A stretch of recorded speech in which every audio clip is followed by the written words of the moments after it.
Well, hey there, YouTube. It's P Two Finger. Don't mind the noise. I've got my rock polisher going in the background. I'm polishing gems.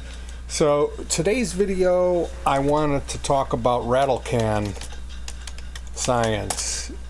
So rattle can, when you say rattle can, you're talking about spray paint finish. Everyone's favorite hacky finish. And one of the things that I always do is I warm it up. Like, okay, I have three different airbrush. I have like a really cheap old hobby store like plastic airbrush, and then I have like a little bit newer version of that, and then I have a metal like the hobby store ones. They have brass fittings on them and they throw a lot of paint. They're not really that adjustable. Like there's an adjuster on it, but it just seems like it's either throwing a ridiculous amount of paint or not at all. You know, two settings. And that may be error of adjustment on my part. My airbrush rig is I use what's known as a nebulizer pump. And so something like this, and then that tube comes out and goes to a PVC air tank. So this is something and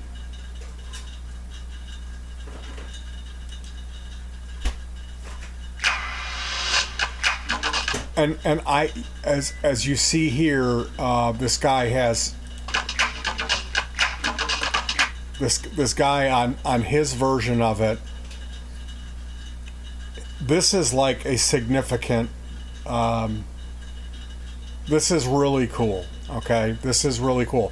What I have is maybe a 4-inch diameter pipe that's a little longer, and it's got brass fittings on the ends. There's a brass fitting on this end and a brass fitting on that end. That's all it is.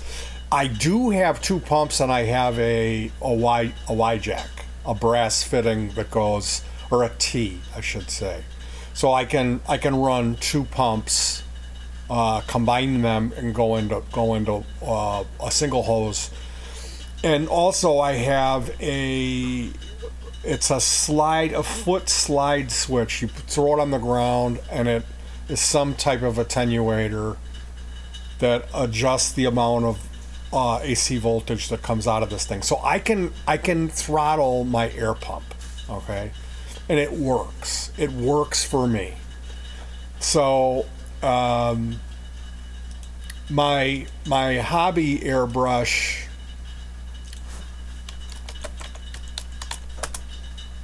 let's take a look at what I'm talking about. So I've got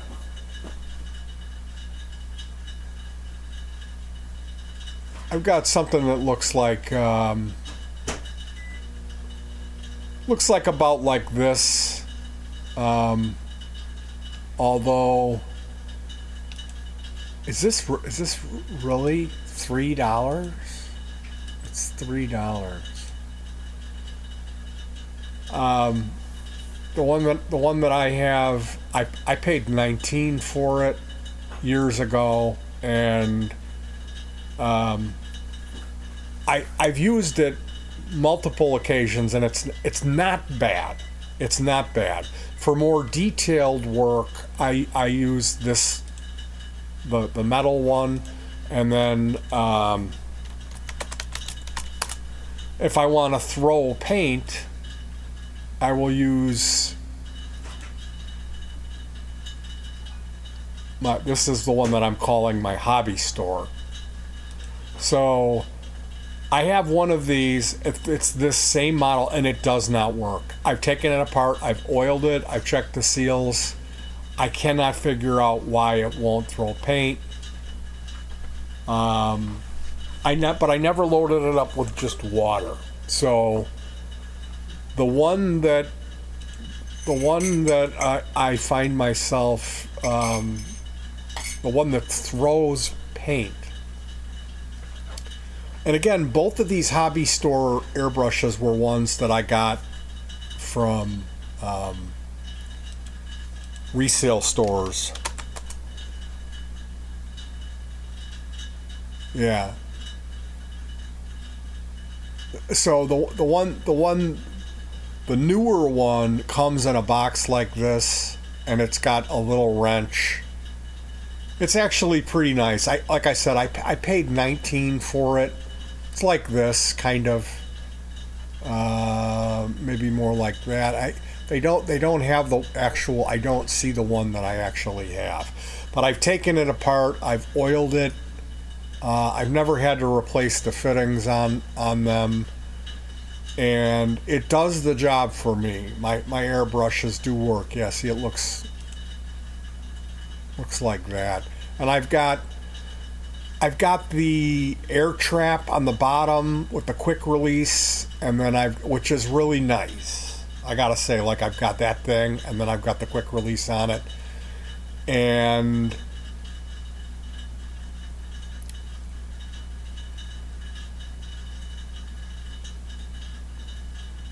I'm just not seeing I'm